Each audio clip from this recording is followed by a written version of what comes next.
हमने nitrogen family start करी थी, है ना। Nitrogen family we have started, और नाइट्रोजन फैमिली की जितनी भी फिजिकल प्रॉपर्टीज हैं, है ना, और सर्टेन उनके chemical properties like with hydrogen and with halogens, ये सब हमने डिस्कस कर लिया था। ठीक है, तो विद हाइड्रोजन मैंने आपको बताया था कुछ इंपॉर्टेंट चीज़ें हैं जो याद रखना, like bond angle, reducing character, basic character etcetera. ठीक है, और हेलोजन के साथ तो हार्डली स्टेबिलिटी वगैरह का ही ज़्यादा बनता है। ठीक है, तो ये कर लेना। काफ़ी क्वेश्चंस की फॉर्म में मैंने आपको नोट्स में प्रोवाइड करा है, तो क्वेश्चंस ज़रूर रीड आउट करना। अब जैसे एक क्वेश्चन है NF3 और NCl3 को लेकर, it can be easily hydrolyzed, it can be easily hydrolyzed but it can't. Now what can be the reason? What can be the possible reason?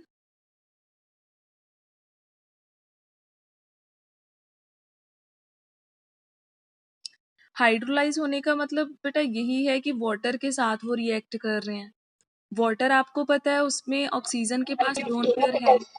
Exactly, lone pair donate करने के लिए भी तो उसको vacant orbitals चाहिए, nitrogen के पास तो है ही नहीं है ना।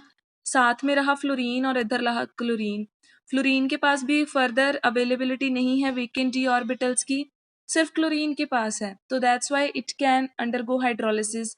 तो जब भी आपसे क्वेश्चन करा जाता है ना कि कोई एक पर्टिकुलर कंपाउंड ऐसा है दूसरा ये नहीं कर सकता, तो हमेशा ना उनमें डिफरेंस देखना। अब जैसे यहाँ पे डिफरेंस क्या था, नाइट्रोजन तो सेम है, फ्लोरीन और क्लोरीन का ही फर्क है, तो इसका मतलब प्रोबेबली कहीं ना कहीं रीजन इधर ही होगा। ठीक है, तो डिफरेंस के अकॉर्डिंग चला करो। तो ये सारा मैंने कवर कर दिया था। अब बच्चे मैं डिस्कस कर रही हूँ इनकी chemical properties with oxygen, and आपको पता है जब ये ऑक्सीजन के साथ रिएक्ट करेंगे तो क्या बनाएंगे, ऑक्साइड बनाएंगे। तो सबसे मेन इंपॉर्टेंट एलिमेंट कौन सा है, नाइट्रोजन। तो हम ऑक्साइड्स भी किसके डिस्कस करेंगे, नाइट्रोजन के। तो नाइट्रोजन जो है वो वेराइटी ऑफ ऑक्साइड्स बनाता है upon reacting with oxygen. Yes dear. हाँ जी बेटा, is there any problem?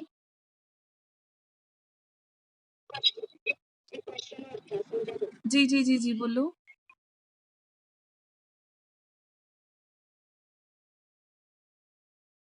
Nitrogen exists as diatomic and phosphorus as tetratomic. Okay okay okay, surely वो आपको ऑक्सीजन फैमिली में भी सेम क्वेश्चन आएगा। ठीक है, तो मैं बता रही हूँ। अच्छा बेटा, नाइट्रोजन ऑक्सीजन के साथ जब रिएक्ट करेगा, ये जो आपके ऑक्साइड्स है ना, ये आपको ज्यादा एक्सप्लेनेशन में नहीं आने वाले हैं, hardly structure point of view से आपने याद रखना है, दैट्स इट। ठीक है, कोई इनकी chemical reactions and other products ऐसा कुछ नहीं आने वाला है। तो नाइट्रोजन के वेरियस ऑक्साइड्स कौन से हैं, एक तो है nitrous oxide, nitric oxide, nitrogen dioxide, dinitrogen trioxide, dinitrogen pentoxide. ठीक है, ये कुछ ऑक्साइड्स हैं नाइट्रोजन फैमिली में।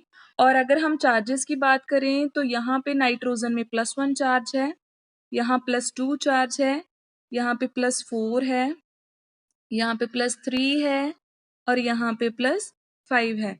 तो इसका मतलब +1 से लेके +5 स्टेट तक नाइट्रोजन जो है वो अपने ऑक्साइड्स बना रहा है। अब इसमें आपको क्वेश्चन कैसा कर सकते हैं, हार्डली स्ट्रक्चर बेसिस पे आपको नॉलेज होना चाहिए, दैट्स इट। ठीक है, तो स्ट्रक्चर बेसिस की अगर हम बात करें तो इसका स्ट्रक्चर क्या हो सकता है, 2 नाइट्रोजन है, 1 ऑक्सीजन है। क्लियर? नाइट्रोजन आपस में 3 इलेक्ट्रॉन शेयर करके बॉन्ड बना लेंगे, तो ऑक्सीजन के साथ बॉन्ड कैसे बनेगी, नाइट्रोजन जो अपना लोन पेयर है वो डोनेट कर देगा ऑक्सीजन को, और एज ए रिजल्ट आपका ये nitrous oxide which is laughing gas ये बन जाएगा। क्लियर? अगर हम बात करें बेटा NO की, नाइट्रिक ऑक्साइड की, तो नाइट्रोजन और ऑक्सीजन 2 बॉन्ड्स बना लेंगे, ऑक्सीजन का आपको पता है ऑक्टेट कंप्लीट हो गया, 2 ही बॉन्ड्स बनाएगा, तो नाइट्रोजन के पास एक अनपेयर्ड इलेक्ट्रॉन रह जाता है। इसी की वजह से आपका ये वाला जो ऑक्साइड है ये पैरामैग्नेटिक काउंट होता है due to presence of this unpaired electron. और अगर हम टेम्परेचर लो कर दें, अगर हम बेटा लो टेम्परेचर रख देते हैं, तो लो टेम्परेचर पे क्या होता है आपको पता है, मॉलिक्यूल्स आपस में कांटेक्ट में आ जाते हैं, जब टेम्परेचर लो होगा मॉलिक्यूल ज़्यादा मूव नहीं ना करेंगे, और अगर वो ज़्यादा मूव नहीं करेंगे तो एक दूसरे के पास आएंगे, कॉन्टेक्ट में आएंगे। तो जब ये दो मॉलिक्यूल्स एक दूसरे के कॉन्टेक्ट में आते हैं, ये अपना एक एक इलेक्ट्रॉन शेयर करके बॉन्ड बना लेते हैं और ये एग्जिस्ट करते हैं एज अ डाइमर। ठीक है बच्चे, तो ये एज ए डाइमर एग्जिस्ट करता है under certain conditions at low temperature and in vapour phase. Clear? उसके बाद में आपका बात आ जाती है NO2 की। NO2 मतलब नाइट्रोजन के अराउंड 2 ऑक्सीजन है। एक के साथ तो नाइट्रोजन अपनी डबल बॉन्ड बना लेगा, दूसरे को अपना लोन पेयर डोनेट करके बॉन्ड बना लेगा, और एक नाइट्रोजन का जो इलेक्ट्रॉन है वो अब भी एज इट इज रह जाएगा। So again it will be paramagnetic in nature. Clear? और अगर ये दोनों आपस में कंबाइन कर जाएं, आपका NO एंड NO2, तो ये आपस में आपको पता ना बॉन्ड बना सकते हैं। एक तरफ NO आ जाएगा, दूसरी तरफ आपका NO2 आ जाएगा, तो ये भी आपस में इलेक्ट्रॉन जो शेयर करके बॉन्ड बना सकते हैं, डाइमर बना सकते हैं, और यही आपका ये वाला ऑक्साइड बन जाता है N2O3। सो बेसिकली N2O3 हमारा कैसे बन रहा है? इन दोनों के कॉम्बिनेशन से बन रहा है। अगर ये दोनों आपके ऑक्साइड्स कंबाइन कर जाते हैं, डाइमराइज कर जाते हैं, तो आपका नेक्स्ट ऑक्साइड बन जाएगा। क्लियर? और एक आपने पढ़ रखा ना N2O4, तो N2O4 कहाँ से बनता है? NO के डाइमराइजेशन से। और रही बात N2O5 की, तो उसका स्ट्रक्चर कैसे करोगे? 5 ऑक्सीजन है, 2 ऑक्सीजन इसके अराउंड लगा दो, 2 ऑक्सीजन यहाँ पे लगा दो, एक कहाँ आ जाएगा? सेंटर में। सेंटर वाला दोनों के साथ एक एक बॉन्ड बना लेगा। नाइट्रोजन इधर क्या बना लेगा? Double bond. नाइट्रोजन की वैलेंसी सेटिस्फाई हो गई। अब नेक्स्ट क्या करेगा? सिर्फ एक लोन पेयर डोनेट कर सकता है, और तो कोई चांस नहीं है इसके पास। ठीक है, 3 बॉन्ड्स बनानी थी, बना ली, उसके बाद में एक लोन पेयर डोनेट कर दिया। ठीक है, तो ये हो गया कि नाइट्रोजन के जितने भी ऑक्साइड्स हैं इनको स्ट्रक्चर पॉइंट ऑफ व्यू से याद रखना है। एंड प्लस प्लस अगर आपसे ये पूछा जाए कि इनमें से सबसे ज्यादा एसिडिक कौन है, सबसे ज्यादा एसिडिक कैरेक्टर किसका है, तो एसिडिक कैरेक्टर का एस्टिमेशन आप कैसे लगा सकते हो? फ्रॉम एसिड क्या होते हैं? जो इजीली इलेक्ट्रॉन गेन कर लेते हैं। आप बता सकते हो इनमें से सबसे इजीली सबसे ज्यादा फास्ट इलेक्ट्रॉन कौन गेन करेगा?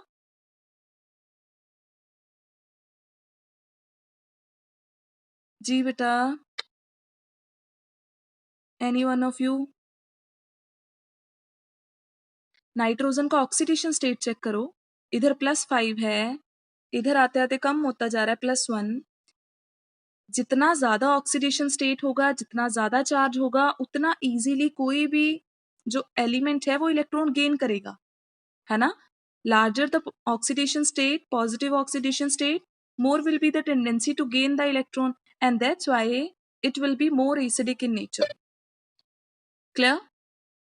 तो ये एसिडिक करेक्टर का याद रखना, इसका मतलब यहां से इधर आते टाइम आपका एसिडिक करेक्टर जो है वो डिक्रीज हो रहा है, राइट? तो ये कुछ चीजें हो गई बताने वाली। अच्छा, एक क्वेश्चन कल करा था, किसने करा था? अभिषेक ने। अभिषेक ने बोला था कि नाइट्रोजन 5 बॉन्ड्स नहीं बना सकता, क्योंकि कल मैं बता रही थी कि NCl5 एग्जिस्ट नहीं करता, है ना? NCl5 एग्जिस्ट नहीं करता है, रीजन बीइंग नाइट्रोजन 5 बॉन्ड्स नहीं बना सकता है, क्योंकि इसके पास d ऑर्बिटल जो है वो नहीं होते हैं। d ऑर्बिटल नहीं होंगे तो हार्डली कितनी बॉन्ड्स बना सकता है? 3 बॉन्ड्स बना सकता है, 5 नहीं बना सकता। ठीक है, तो जिसकी वजह से इसकी +5 स्टेट भी नहीं आएगी। लेकिन यहाँ पे देखिए, जो नाइट्रोजन का पेंटॉक्साइड है N2O5, इसमें नाइट्रोजन पे कितना चार्ज है? +5। तो क्वेश्चन ये है, किसी एक कंपाउंड में ये +5 स्टेट शो कर रहा है और यहाँ पे नहीं कर रहा, वाई दिस इज सो? तो ये क्वेश्चन था। तो मैंने कहा था कि जब ऑक्साइड्स आएंगे तब मैं बताऊंगी, क्योंकि मैंने बताना था बच्चे स्ट्रक्चर बेसिस पे। अब ध्यान से देखना, जब हम N2O5 का स्ट्रक्चर ड्रॉ करते हैं तो कुछ ऐसा आता है। इसमें मेरे को ये बताओ कि एक नाइट्रोजन ने कितनी बॉन्ड्स बना रखी हैं? बॉन्ड्स कितनी है बेटा? एक बॉन्ड ये रही, 2 बॉन्ड्स ये रही, 3 कोवेलेंट बॉन्ड्स आ गई, राइट? और उसके बाद में 3 कोवेलेंट बॉन्ड के बाद में हार्डली उसके पास एक चांस और होता है, वो अपना एक लोन पे डोनेट कर सकता है। तो मैक्सिमम कितनी बॉन्डिंग कर ली उसने? 4। ठीक है, वैसे नाइट्रोजन क्या करता है? अपने 3 इलेक्ट्रॉन शेयर करके 3 कोवेलेंट बॉन्ड बना लेता है, लेकिन अगर चांस हो तो वो अपना लोन पेयर डोनेट करके एक और बॉन्ड जो है वो बना सकता है।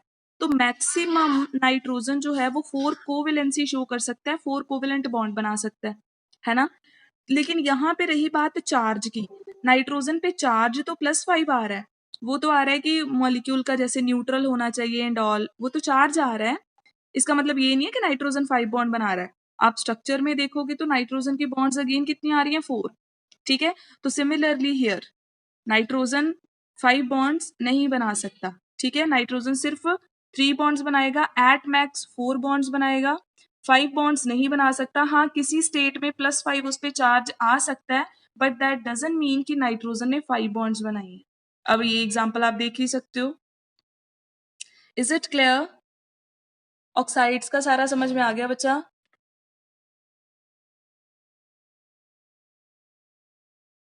Yes or no?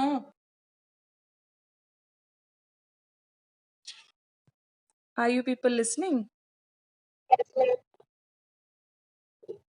ओके, तो ऑक्साइड्स का बस इतना ही करना है आपने स्ट्रक्चर पॉइंट ऑफ व्यू से। और रही बात बेटा फॉस्फोरस की, तो फॉस्फोरस के जो ऑक्साइड्स होते हैं ना, फॉस्फोरस के ऑक्साइड्स होते हैं साइक्लिक। ठीक है, तो फॉस्फोरस का जैसे एक बनता है आपके पास, yes dear,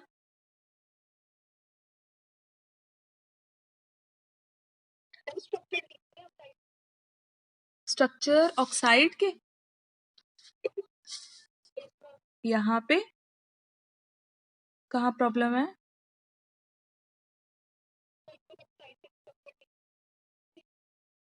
deleted from the syllabus? नहीं नहीं नहीं नहीं नहीं नहीं, आपको ना आपके सिलेबस से डिलीट पता क्या करा है? जो फॉस्फोरस है ना, उसके जितने भी आगे फर्दर कंपाउंड्स है ना डिस्कस करने वाले, लाइक फॉस्फीन हो गया, फॉस्फोरिक एसिड हो गया, एटसेट्रा, तो ये सब डिलीट कर दिया हुआ है। नाइट्रोजन का स्ट्रक्चर पॉइंट ऑफ व्यू से आपको ऑक्साइड्स का आइडिया होना चाहिए। ठीक है, ओके बच्चा। तो रही बात फॉस्फोरस की, तो अगेन ये भी वैसे बात वही आ जाती है कि फॉस्फोरस का हमने कंपाउंड्स डिस्कस नहीं करने हैं, बट फिर भी मैं इसलिए बता रही हूँ क्योंकि ये केमिकल प्रॉपर्टी में काउंट हो सकता है कि फॉस्फोरस ऑक्सीजन के साथ कंबाइन करता है। तो फॉस्फोरस क्या करेगा, ये रहे 4 फॉस्फोरस, स्ट्रक्चर कैसे बनाना है, 6 ऑक्सीजन एडजस्ट करने हैं, एक ऑक्सीजन यहाँ पे लगा दो, एक इनके बीच में, एक यहाँ पे और एक यहाँ पे, 4 ऑक्सीजन हो गए। 5th वन यहाँ पे लगा दो इन दोनों के बीच में, और 6th वन यहाँ पे। This is all about the structure P4O6।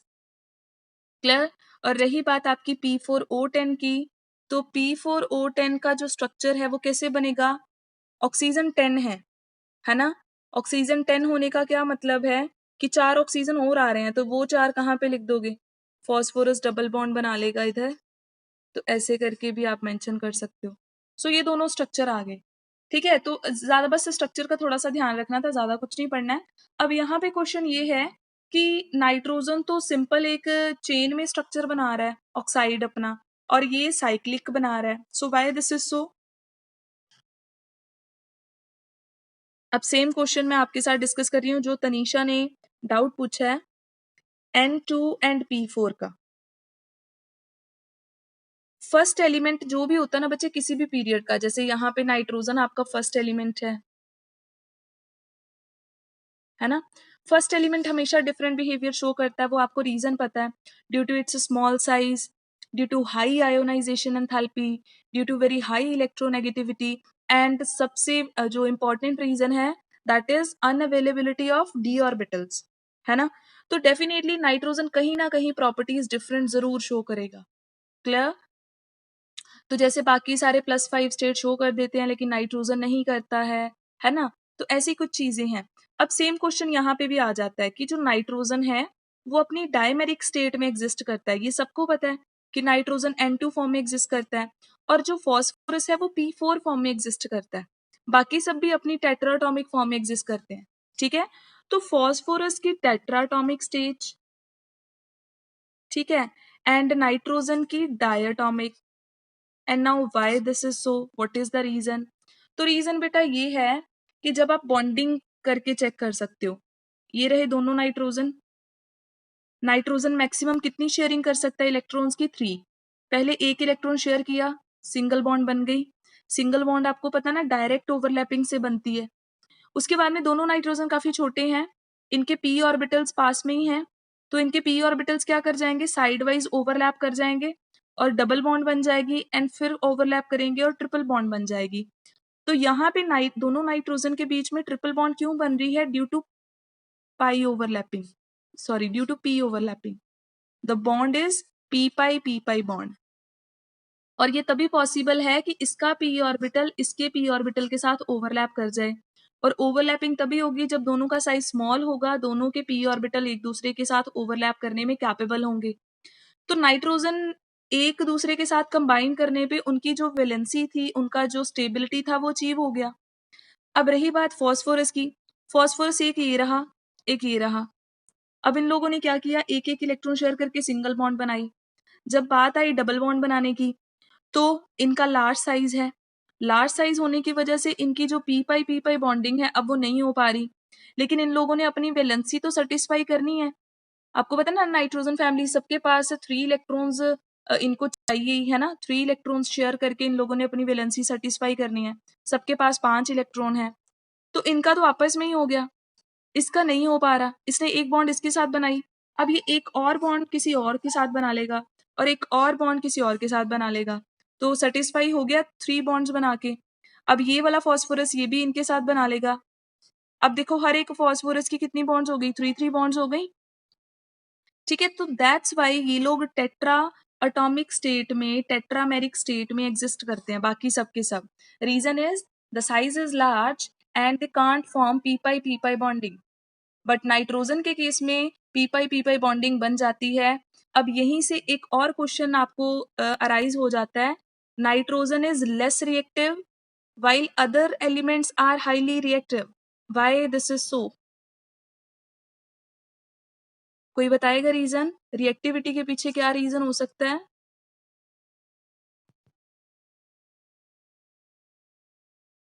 जल्दी बताओ बेटा। कोई भी चीज रिएक्ट कब करती है, जब अनस्टेबल होगी, बॉन्ड्स इजीली ब्रेक कर जाएं। नाइट्रोजन का देखो, अगर इसकी रिएक्शन करवानी है तो ये ट्रिपल बॉन्ड ब्रेक करनी पड़ेगी, which is not easy task. यहाँ पे क्योंकि 2 फॉस्फोरस एटम में एक सिंगल बॉन्ड है, इजीली ब्रेक कर सकती है, that's why it will be reactive and it will be less reactive. It will exist in dimeric, it will exist in tetrameric state. Clear? एक और चीज यहां से निकल आती है, वो ये है कि नाइट्रोजन जो है वो एक गैस की स्टेट में एग्जिस्ट करता है, और जो P4 है this is not a gas, this is exist in a solid state. Why this is so? Solid और गैस का क्या कनेक्शन है, जल्दी बताओ।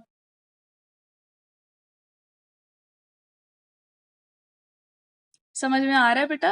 रिस्पॉन्ड नहीं कर रहे हो आज।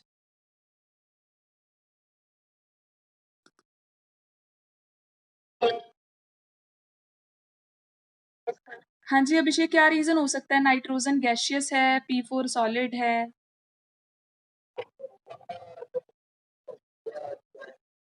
क्या है रीजन?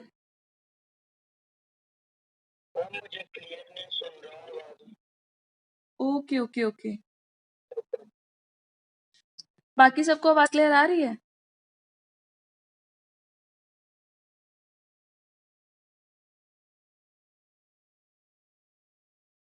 ओके बच्चा, तो मैं यहाँ पे बता रही हूँ फिर आपको।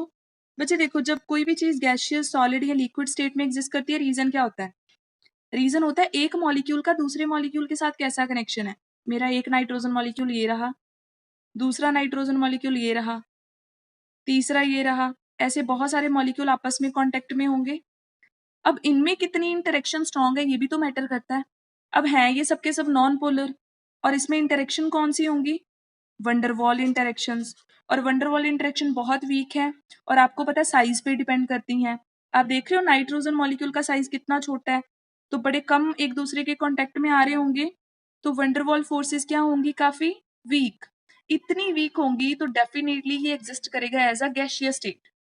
लेकिन अगर हम बात करें P4 की, तो P4 का एक हमारे पास जो मॉलिक्यूल है वो ये रहा, दूसरा मॉलिक्यूल ये रहा। अब आपको पता है इसका स्ट्रक्चर टेट्रामेरिक होने की वजह से काफी लार्ज है, काफी लार्ज इन साइज है।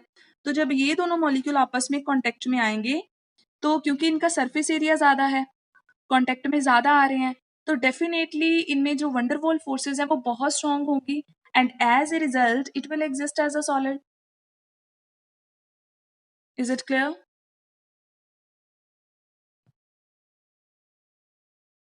समझ गए बेटा? तो एक ही क्वेश्चन से आपके बड़े सारे क्वेश्चन निकल गए. एक तो डायटोमिक टेट्राटॉमिक फॉर्म, एक रिएक्टिविटी का क्वेश्चन निकल गया यहीं से, एक गैसियस सॉलिड स्टेट का कॉन्सेप्ट आ गया. तो ये सब चीजें आपने कॉन्सेप्चुअल पॉइंट ऑफ व्यू से ध्यान में रखनी है. ठीक है बेटा? अब रही बात नाइट्रोजन फैमिली की physical chemical properties all are done. अब आपको सिर्फ आइडिया किसका होना चाहिए? Idea should be about the compounds, compounds of nitrogen element. ठीक है?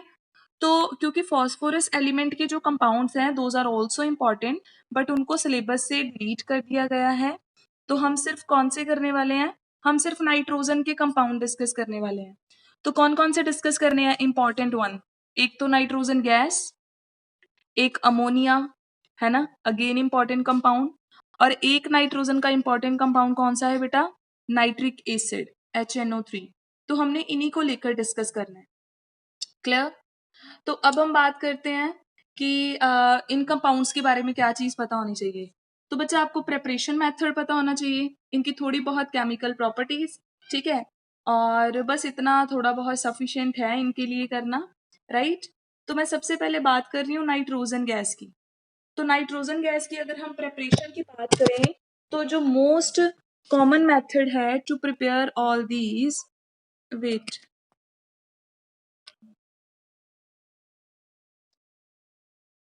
या तो नाइट्रोजन को प्रिपेयर करने के लिए आपके पास जो मेथड है,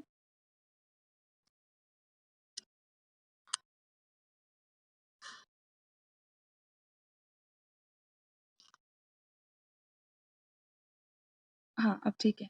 नाइट्रोजन को प्रिपेयर करने के लिए आपके पास जो मेथड है, मैं इंपॉर्टेंट मेथड ही बता रही हूँ आपको. ठीक है? बाकी बुक से एक्स्ट्रा भी कुछ होंगे तो वो जरूर एक बार देख लेना आप. तो मेथड, वेट, अमोनियम नाइट्रेट, यार कोई,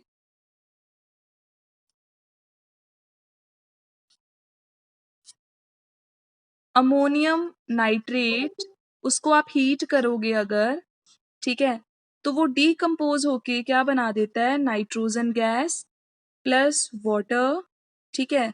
तो अमोनियम नाइट्राइट से आप प्रिपेयर कर सकते हो, most common method nitrogen gas को प्रिपेयर करने का. वैसे एटमॉस्फेयर से भी प्रिपेयर कर सकते हैं लिक्विफाई करके, है ना.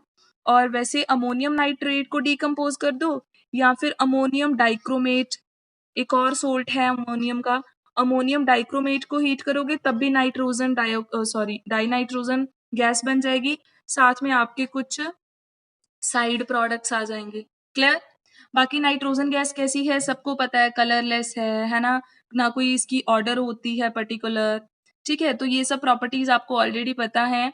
और नाइट्रोजन बहुत ज्यादा रिएक्टिव भी नहीं है ना. रिएक्टिव क्यों नहीं है? क्योंकि दोनों नाइट्रोजन एटम जो हैं उनमें ट्रिपल बॉन्ड है, और triple bond due to its more stability, ठीक है, इसकी जो टेंडेंसी होती है टू रिएक्ट वो नहीं होती है.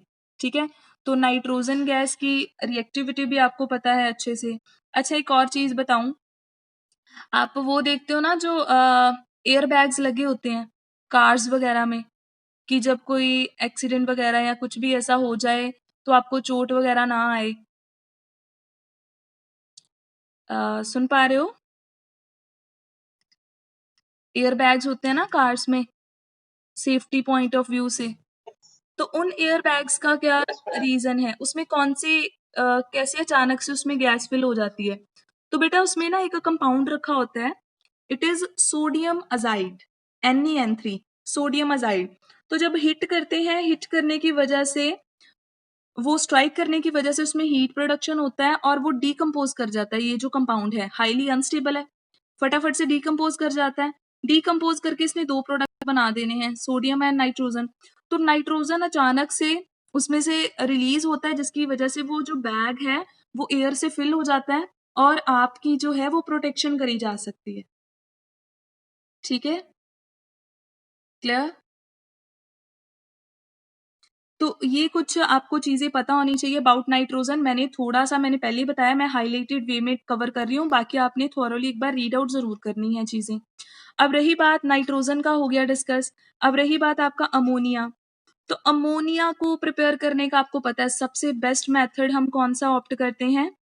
नाइट्रोजन और हाइड्रोजन गैसेस को रिएक्ट करवाना है, ठीक है? और अमोनिया प्रिपेयर हो जाती है, और ये एक एक्सोथर्मिक प्रोसेस है, साथ में हीट रिलीज़ होती है।